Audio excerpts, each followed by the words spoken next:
2,500 years ago, Prince Siddhartha Gautama set out from the foothills of the Himalayas in search of truth. After years of wandering, he arrived here in the lowlands of the Ganges River near the village of Bodh Gaya. He must have seen something like this. He sat down under a tree and found enlightenment. Since then, he is known as the Buddha, the Enlightened One.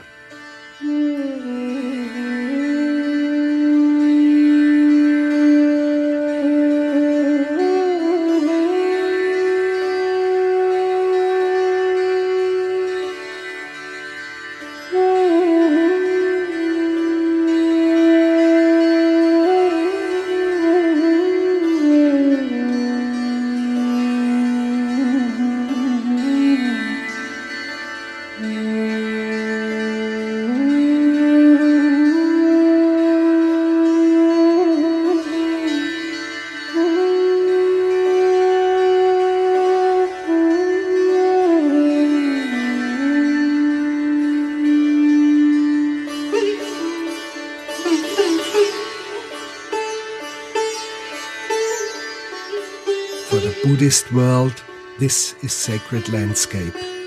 Pilgrims come from far away. Today, Bodh Gaya is still a village with a bustling market, rickshaws and beggars. The temple in the background, a so-called stupa, still marks the spot where the Buddha sat in meditation.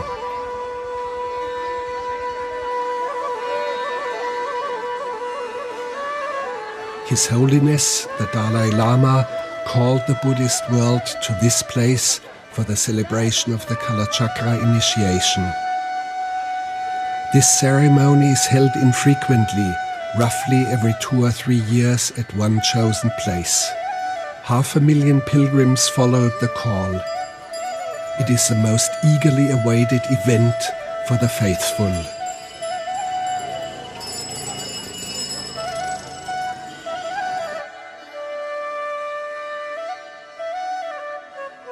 At the base of the stupa stands a Bodhi tree, the tree of enlightenment.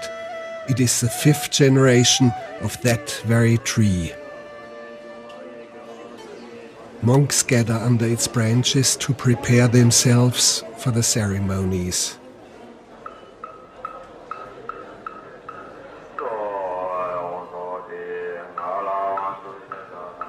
Kalachakra literally means wheel of time. It is a complex initiation rite with the aim of activating the seed of enlightenment which lays dormant within all living beings. Butter lamps symbolize this enlightenment.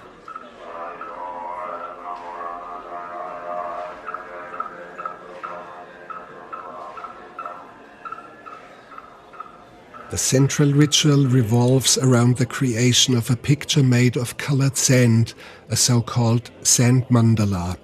It is a depiction of an inner landscape representing the wheel of time and being the abode of a Buddha with more than 700 deities or manifestations of the Buddha nature. It is so hard to comprehend that we turn to the Dalai Lama himself.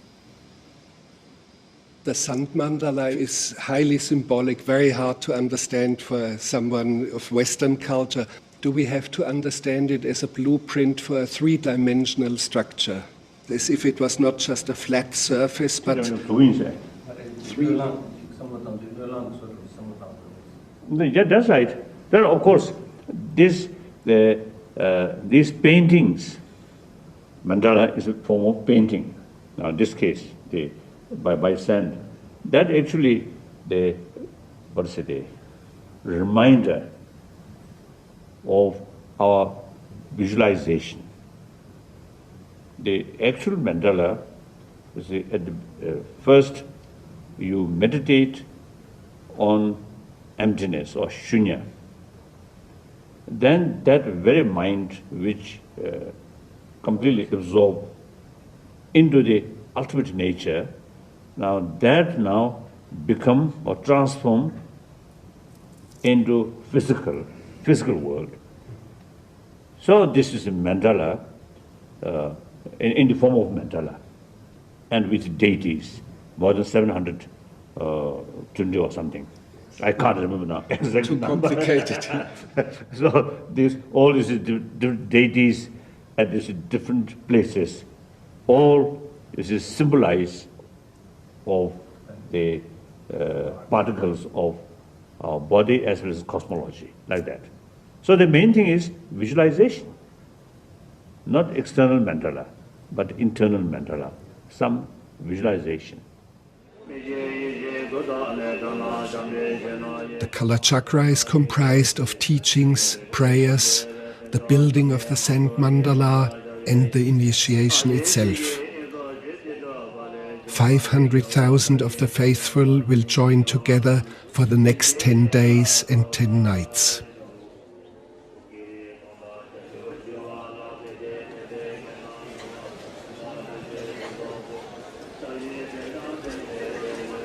These pilgrims have traveled from afar, from Nepal, from Bhutan, from the steppes of Mongolia, from Thailand and Sri Lanka.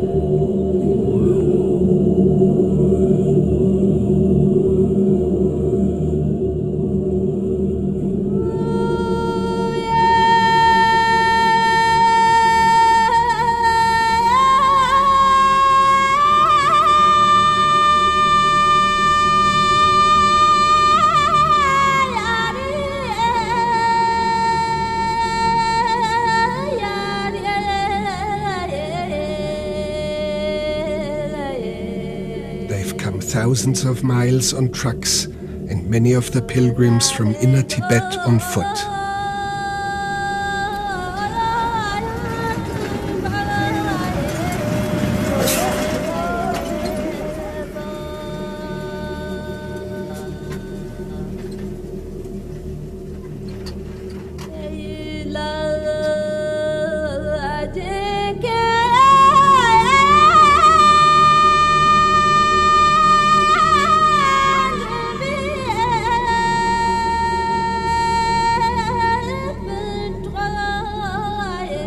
Some of them made the journey like this.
the second day of the festival, we met this monk.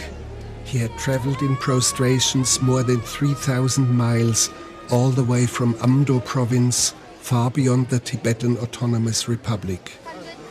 He explains that his voyage lasted over 3.5 years. He comes from such a remote area that his dialect had to be translated via 2 separate interpreters.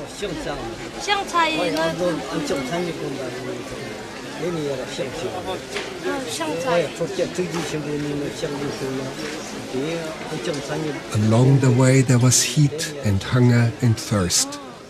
Word would spread, and sometimes nomads approached and gave him water and something to eat. He does not want to make a big fuss about this.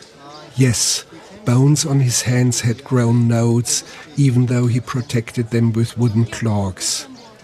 And from touching the ground a couple of million times, a wound on his forehead has not completely healed yet.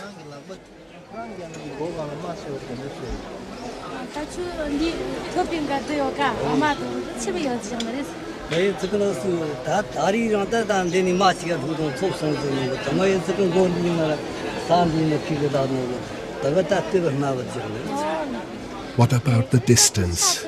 Yes, he knows how big the earth is. How big? He has measured it with his body, head to toe, he knows. He moved on, and a deep serenity has come upon him since he has arrived at the tree of enlightenment.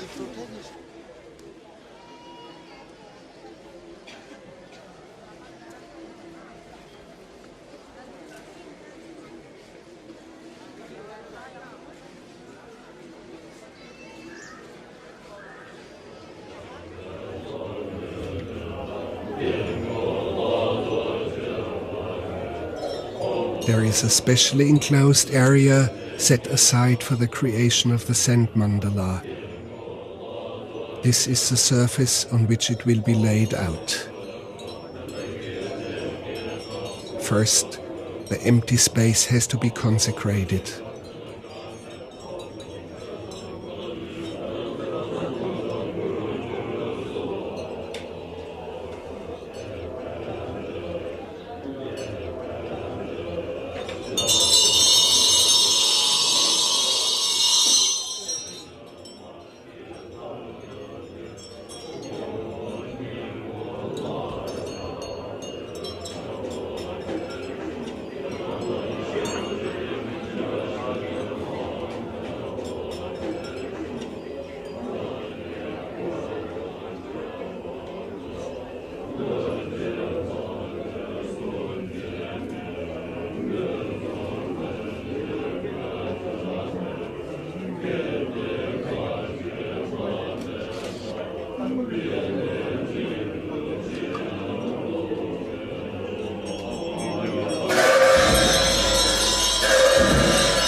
Just outside is the site for teachings, prayers and instructions.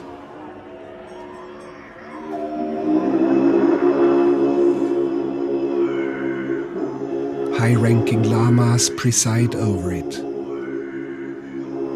The Dalai Lama was expected to lead the teachings, but due to illness, he was unable to attend in the first days.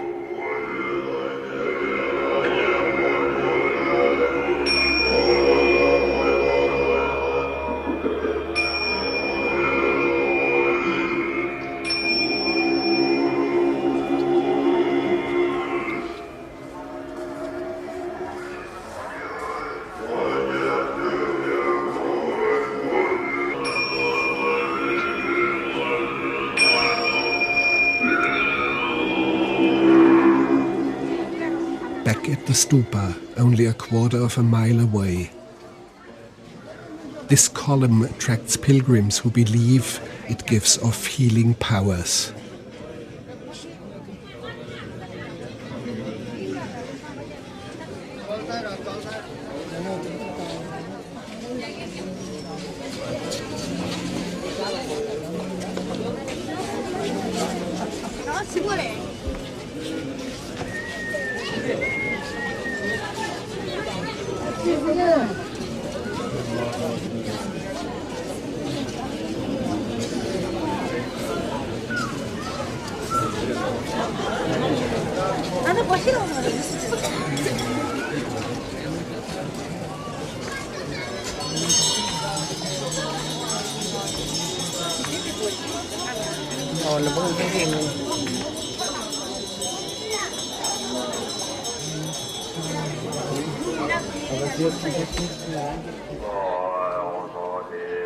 At the stupa, pilgrims circle the inner sanctum. Others are sunk in meditation and prayer.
Work on the sand mandala has begun.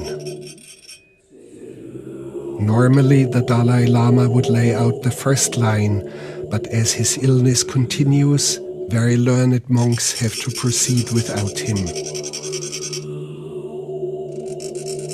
The very center of the pattern is the wheel of time. To guide the monks through this labyrinthic design, there's a whole library of blueprint instructions. Here is 8 monks, because one is tired and then others comes help. You work around the clock? Yes. 24 hours? Not 24 hours, but started in the morning 6 until to midnight. And when you close your eyes, do you still see the mandala when you work so concentrated? Can you see it with your closed eyes? Yes, I can see it.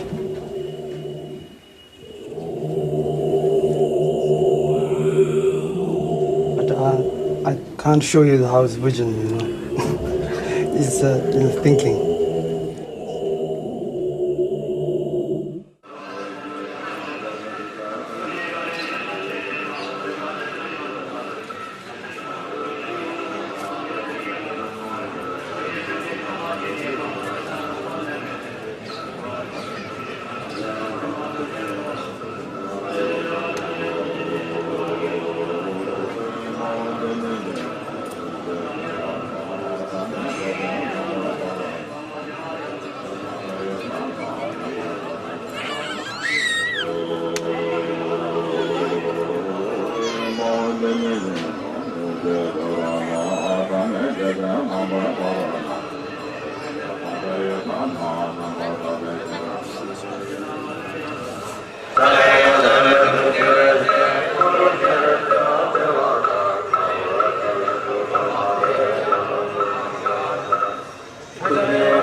Facing the tree of enlightenment, these faithful perform prostrations.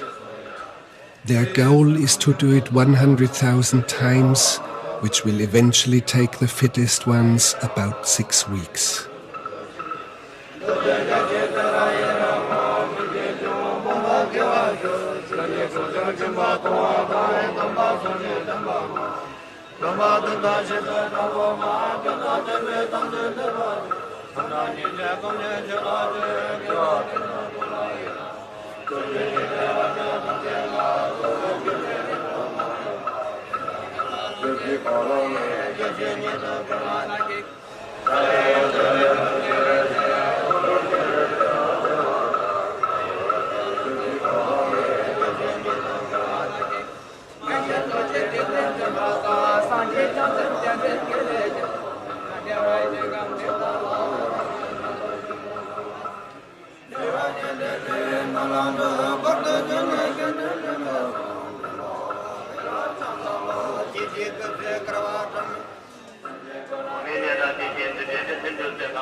Under the Tree of Enlightenment, one of the learned monks is granted the privilege of publicly defending his doctoral thesis in Buddhist philosophy.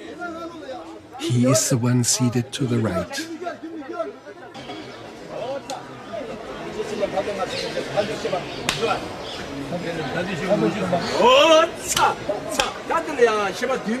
The debate unfolds in the traditional style of Tibetan monastic life.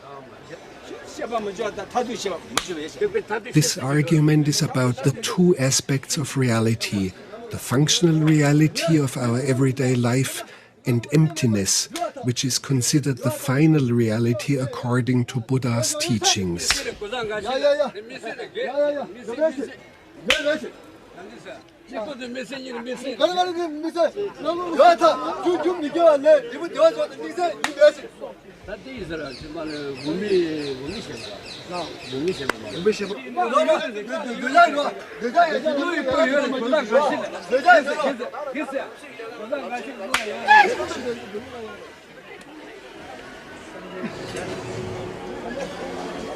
By lunch break, the debate remains inconclusive.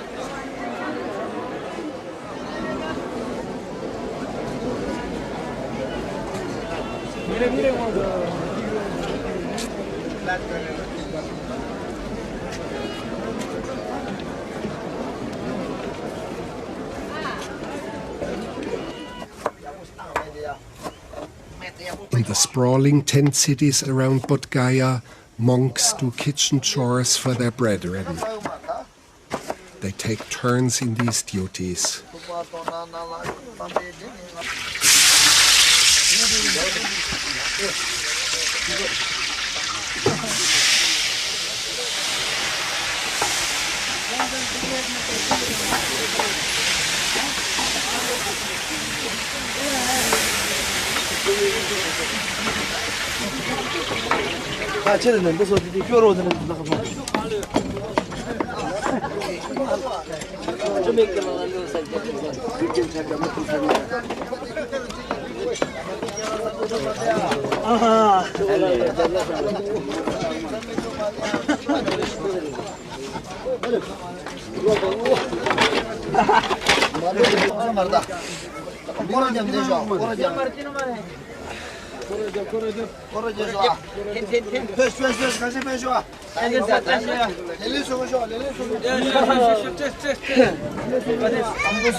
As night falls, the debate is still raging on.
Since the mandala forms a kind of map of an inner landscape, a vision of a sacred cosmography, we were intrigued to visit the holiest of physical landscapes for Buddhists, Mount Kailash. Mount Kailash is located in western Tibet, and it is equally venerated by Hindus who consider it to be the seat of Lord Shiva. Long before Buddhism, adherents of the shamanistic Bön religion of Tibet venerated the mountain and still do so to this day. Both the mountain and the mandala are considered the abode of a Buddha. Kailash stands opposite Lake Manasarovar, considered to be itself sacred as a female consort of the mountain.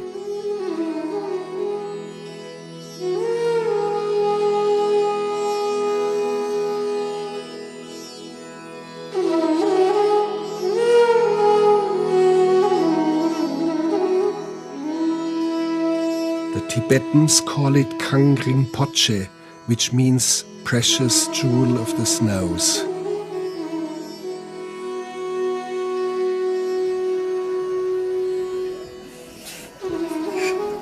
All year long, pilgrims flock to the mountain. Their numbers increase dramatically at the full moon, which falls at the end of May, as this marks the birthday of the Buddha and the time of his enlightenment. Every 12 years, during the Year of the Horse, staggering multitudes of pilgrims assemble at the sacred ground. This is the first prostration point where Mount Kailash comes into view.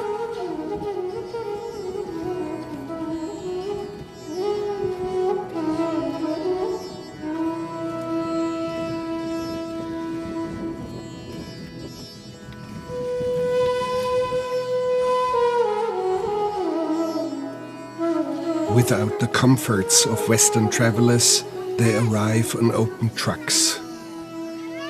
With primitive bellows, they kindle fires of dry yak dung and prepare their tea. They add barley flour and rancid yak butter. That's basically all the food they take with them.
Having finally arrived at the base of the mountain, they pitch camp. The tents are considered a luxury, as most of the pilgrims will sleep under open sky, wrapped only in their coats against the freezing night.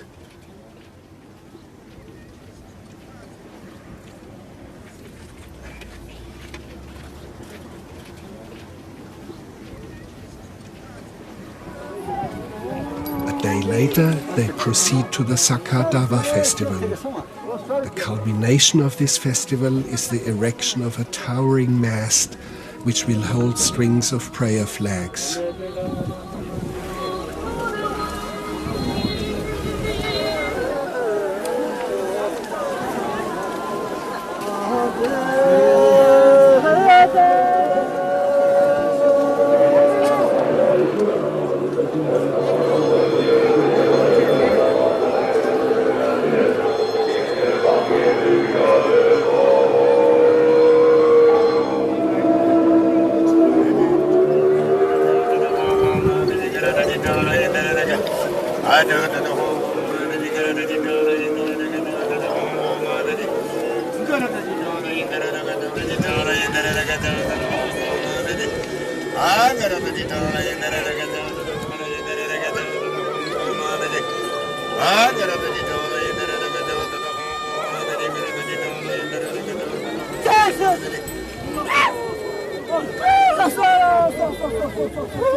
With the mast up, the pilgrims hasten to start the Kora, the circumambulation of Mount Kailash.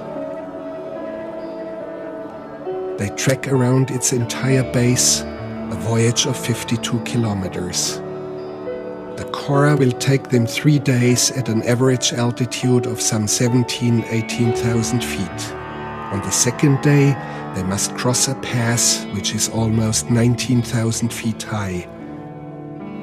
Each year, a few pilgrims from the Indian lowlands, not properly acclimatized to such altitudes, will eventually die.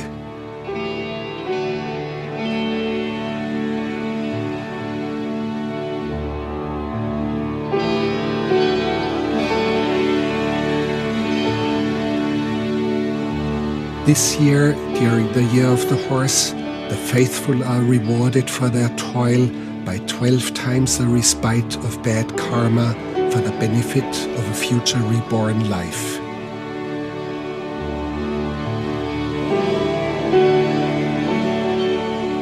The trek is made in a clockwise direction. Members of the ancient Bön religion can be made out easily. They move counterclockwise against the stream.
center of the mandala brings to mind the configuration of Mount Kailash, believed by many to be the center of the physical and spiritual universe.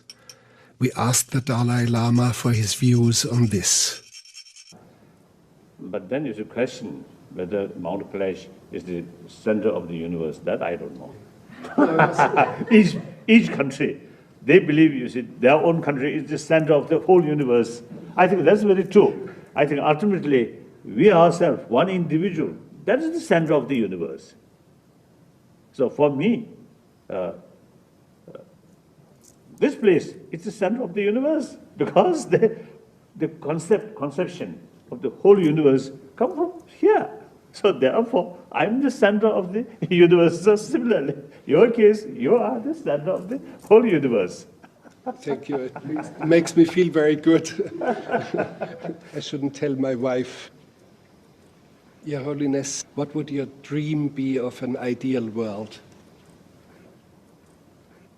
Well, my wish or my vision of the world,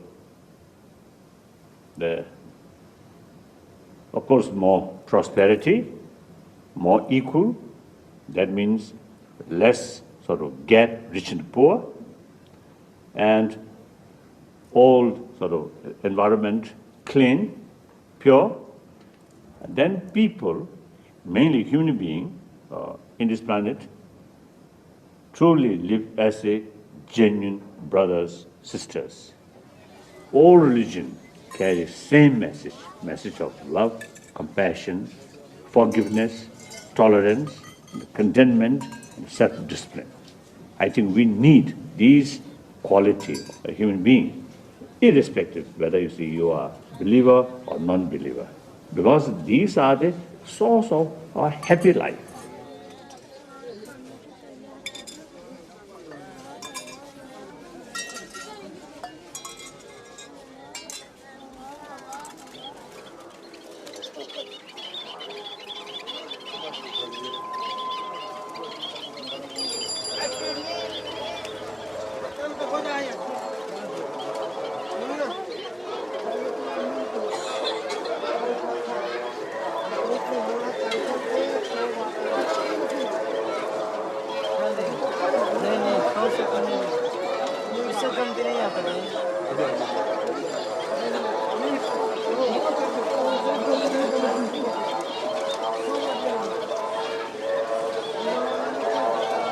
Where do you come from, if I may ask?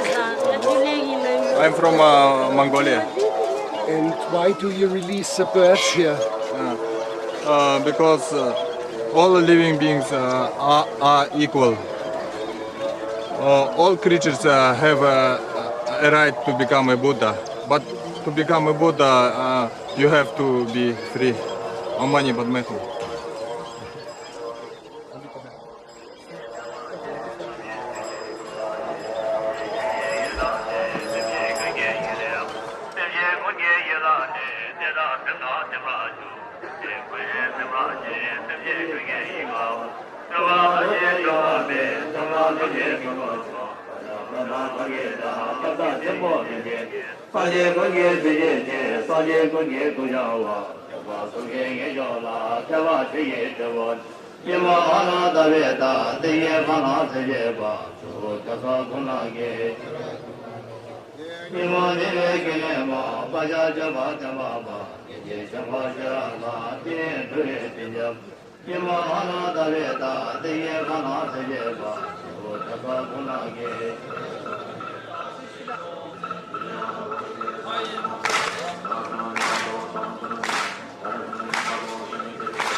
These cauldrons contain the tea for the afternoon tea break of the monks.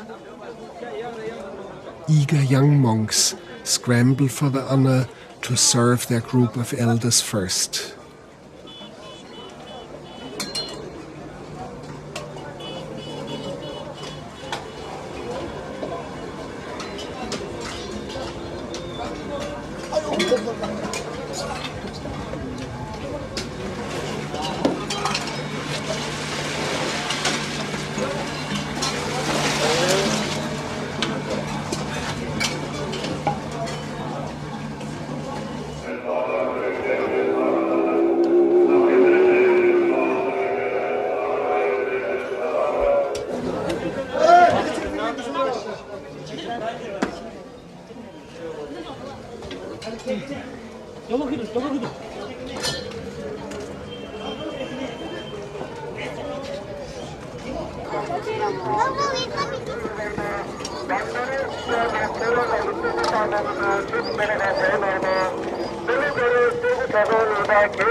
These are the preparations for the long life ceremony. Gifts will be distributed to the faithful, but most desirable will be to get one of the consecrated barley dumplings, which hold the promise of a long and happy life.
Inside the enclosed area, the completed sand mandala has been put on public display. It has to be protected under glass, as touching it or even breathing on it could easily destroy it.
As the Dalai Lama has not yet made a public appearance, rumors are spreading about the gravity of his illness. An announcement is made that His Holiness will address the pilgrims the next morning.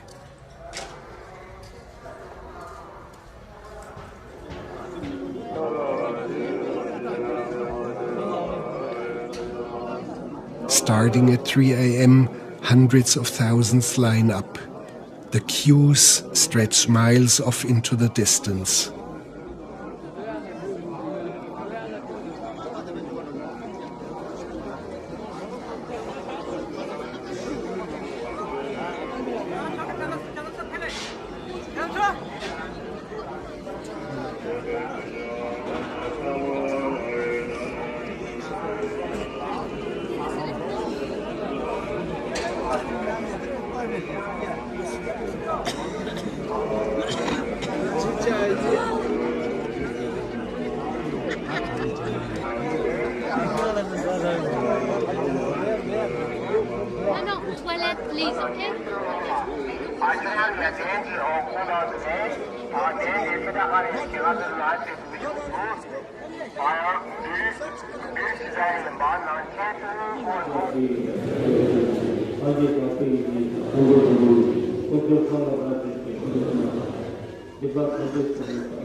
Prayer shawls are tossed to the front to be near his presence.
In Tibetan, the Dalai Lama explains that due to his acute illness, it would be impossible for him to preside over the many continuous hours required to complete the rituals of the Kalachakra initiation. The main ceremonies, will have to be cancelled. He calls the pilgrims to reconvene back here in a year's time. However, the next color chakra, long planned for Graz, Austria, will take place during the fall as scheduled. Though the cancellation hardly comes as a surprise, the pilgrims appear to be stunned. This very night, most of them will hold a prayer vigil till dawn for the Dalai Lama's health.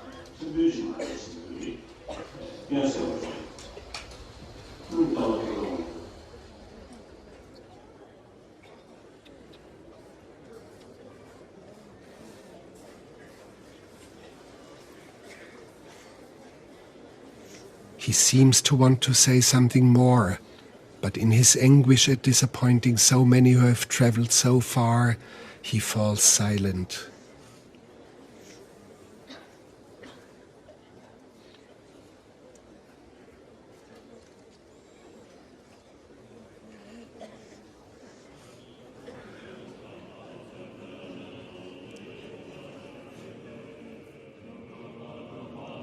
Graz, Austria is home to a small but quite active Buddhist community which made a great effort to host the color chakra initiation. The Dalai Lama has rarely consented to transplanting such an important ceremony to the West. But while he has expressed concerns about abandoning the religion of one's traditional culture, he does advocate studying and understanding other religions. Only through this, he believes, can lasting peace be achieved on this planet.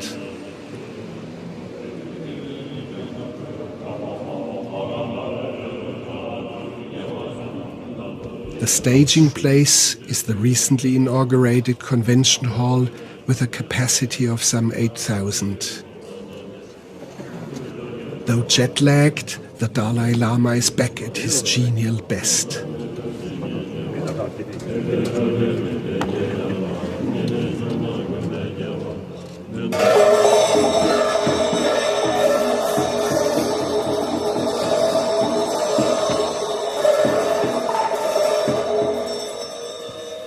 Unpredictable and a constant worry for a large team of bodyguards, he instantly sets out to embrace the crowd.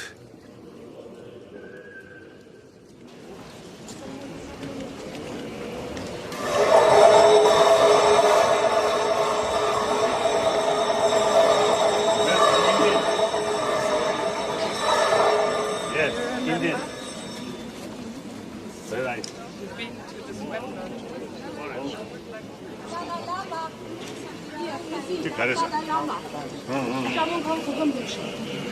Who? Oh, yes. So we're going to the side. Not for you, for you. Oh, For good. you. Thank you.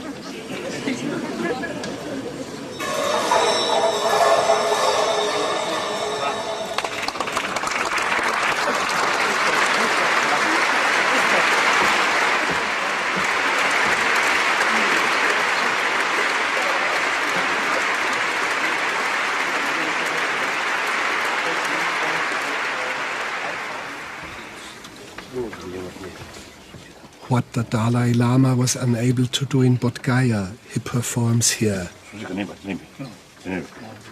laying out the first lines of the sand mandala pattern. It will be a mathematically exact replica of the design used in India. The hall falls silent.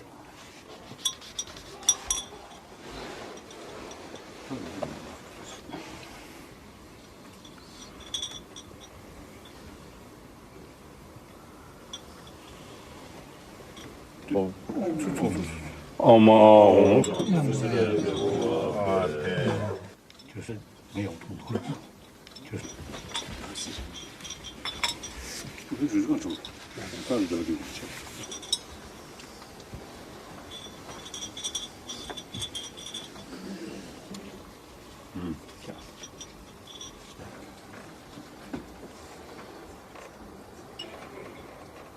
Here,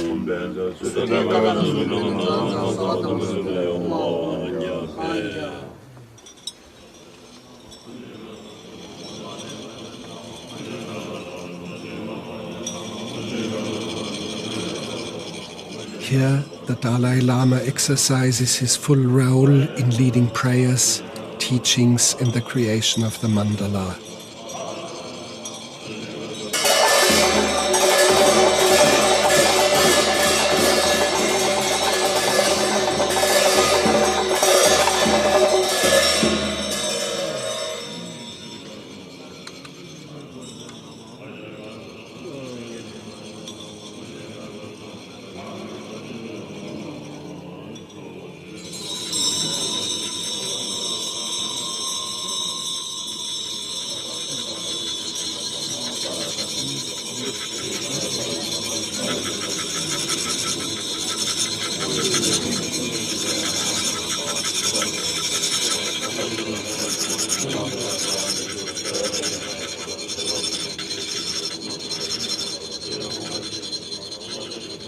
The Dalai Lama takes his place on his throne for the first of many days of teachings.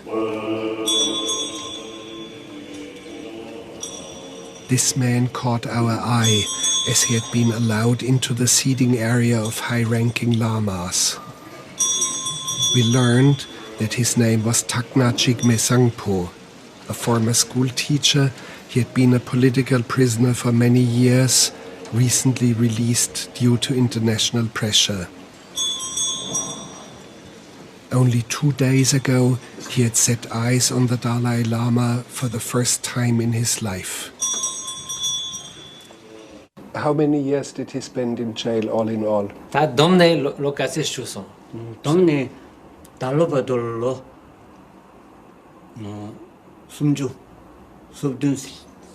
Until this year, 37 years.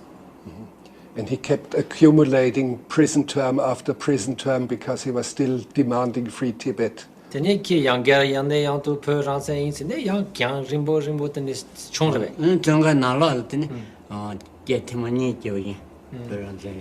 Actually, he shouted twice in the jail, and that cost him altogether 37 years. Twice. In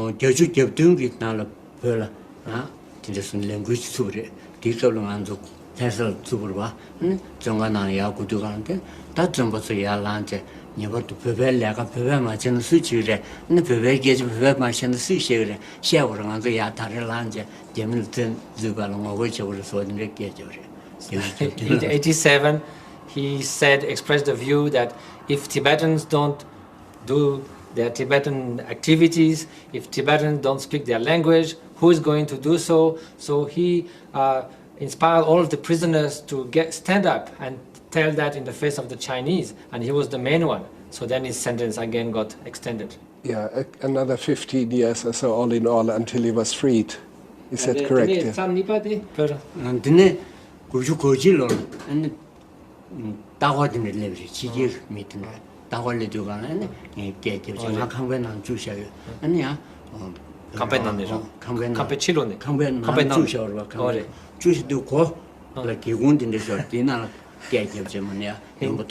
94, there was this delegation of foreigners came.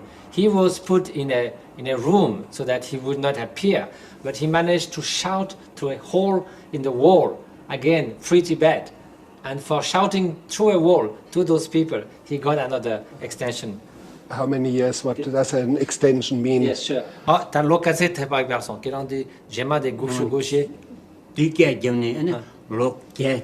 So first time he shouted, he got 5 years extra.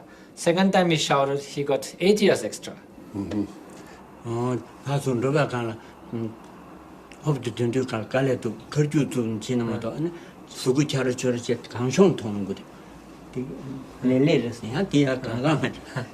Now he has to have a walking stick, because any hole, anything's elevation, he's not used to any difference in the ground, which always level in the jail.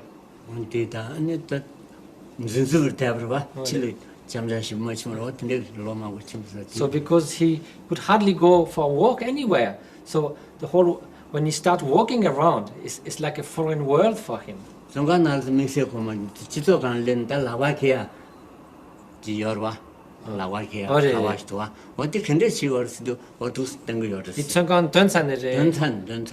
when he came out of jail, he saw people speaking in this mobile phone. He said, how does that work? How can you call without any wires?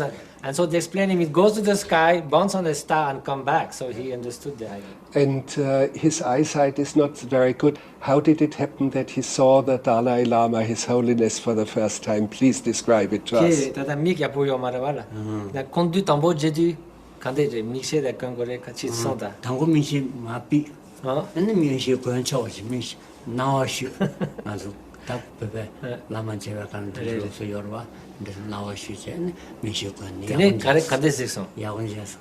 So, there is a tradition in Tibet that it's not polite to wear glasses.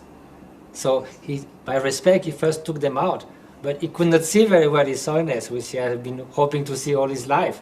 So he asked permission. May I put my glass to see you? And of course, His Holiness said yes. And suddenly, he saw clearly His Holiness in front of him. And what kind of a man did he see? It must have been strange. Yeah. He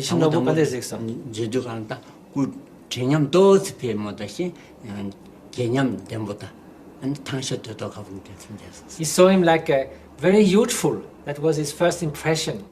Like a 20 years old man. Yes. Yeah, of course.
Before the initiation, the Dalai Lama sets in motion a series of rituals. In the first of these, an oracle will predict the auspiciousness of the Kala Chakra. The deciding indicator of this oracle will be the direction in which the stick is going to fall.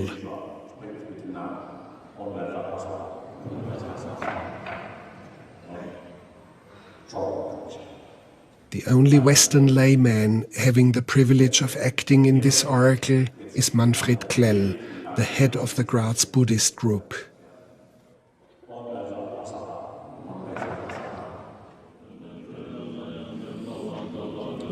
Another preparatory ritual involves kusha grass from India. Those who undergo the initiation will rest their heads upon it during the night, and their dreams will be stored in it. After many more rites, the protective covering of the sand mandala is finally unfurled. Now, the Dalai Lama will spiritually guide the initiates into its sacred landscape. The faithful don symbolic ribbons to show that, up till now, their minds have been blind. Some of them also put seeds as a symbol of an activation of consciousness on their heads. What will follow now will be many hours of meditation and purification of the mind as they are led into a higher state of consciousness.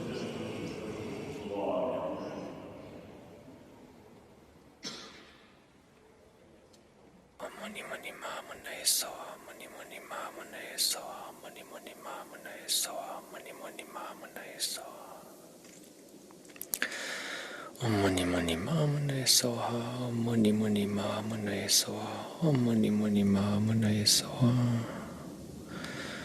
Mani Mani Mahamunaya Soha. Om Mani Mani Mahamunaya Soha. Om Mani Mani Mahamunaya Soha. Om Mani Mani Mahamunaya Soha. Om Mani Mani Mahamunaya Soha. Om Mani Mani Mahamunaya Soha. Mani Mani Mahamunaya Soha. Mani Mani Mahamunaya Soha. Mani Mani Mahamunaya Soha.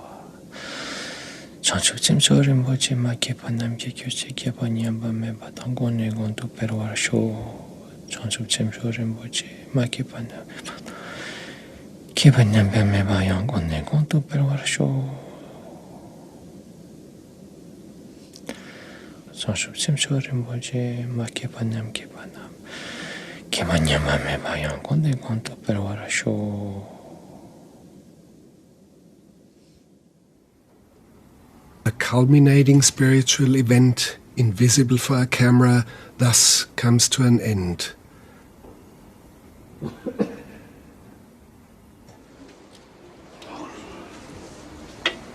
What remains is the destruction of the mandala by the Dalai Lama.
To show the impermanence of all things created, the sand of the mandala will be thrown into the Mur river, where it will flow out into the world as a blessing.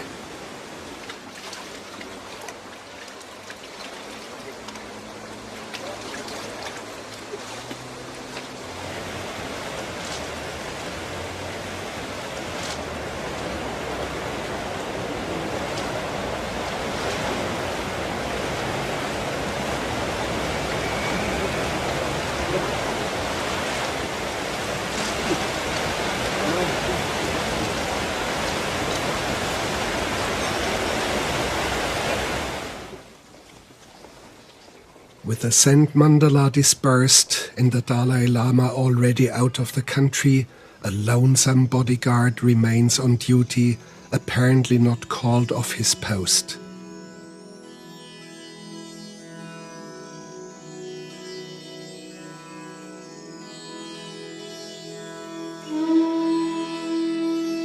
Or does he stay on as a metaphor of the Buddhist concept of emptiness, protecting no one from not much of a crowd?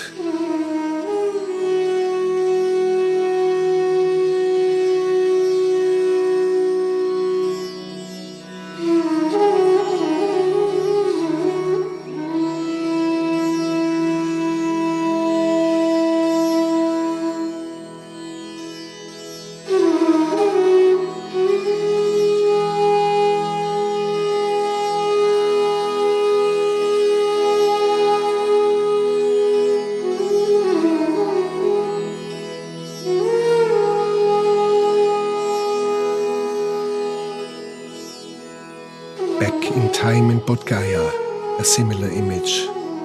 400,000 empty pillows.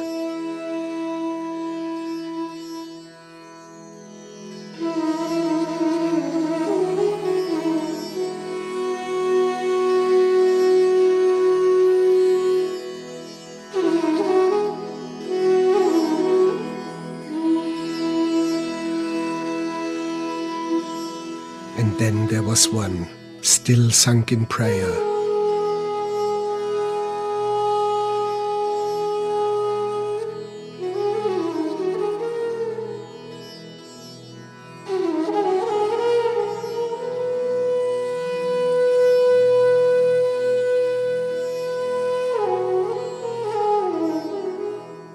Is he praying for us? Has he reached the state of enlightenment? And then, as a nocturnal animal creeps from its crag, a thought creeps into mind. Could it be that he marks the very site where the universe has its center?